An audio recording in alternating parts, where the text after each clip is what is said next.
राज्याचे वनमंत्री आणि पालघरचे पालकमंत्री गणेश नाईक पहिल्यांदा ठाण्यामध्ये जनता दरबार घेतात. दादा, काय नेमकं कारण आहे जनता दरबार घेत आहे?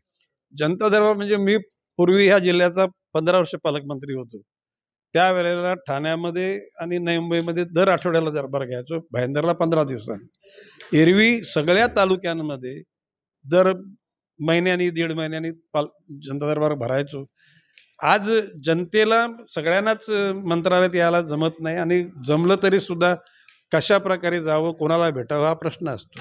जनता दरबाराची जाहिरात झाल्याकारणानं त्या ठिकाणी लोक येतील, आपल्या अडीअडचणी सांगतील, त्या अडीअडचणी सोडवण्याचा प्रामाणिकपणे प्रयत्न केला जाईल. भाजपचा बालेकिल्ला पूर्वी होता, आता पुन्हा एकदा जवळ करण्याचा किंवा खेचून आणण्याचा प्रयत्न करतायत. नाही, भाजपचा बालेकिल्ला होताच आणि कुठला बालेकिल्ला कायम कोणाचा राहत नाही.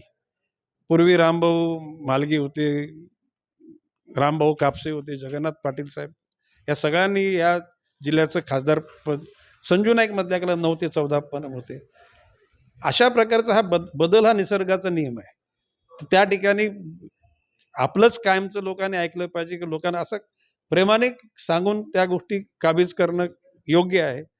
दादागिरी वगैरे करून त्या ठिकाणी ते ठरवून घेणं हे बरोबर नाही. दादा, महानगरपालिकेची निवडणूक आहे, त्यामुळे शक्तीप्रदर्शन भाजप करत आहे. नाही, महापालिकेला मी तुम्हाला एक सांगतो, महापालिकेला निवडणुका झाल्या तरी जनता दरबारात चालूच राहील. देश विदेशातील प्रत्येक घडामोडींचे लाईव्ह अपडेट मिळवण्यासाठी आता साम टीव्हीच्या सर्व सोशल मीडिया प्लॅटफॉर्मला लाईक, फॉलो आणि सबस्क्राईब करा. तसंच सर्व नोटिफिकेशनसाठी बेल आयकॉन प्रेस करायला विसरू नका.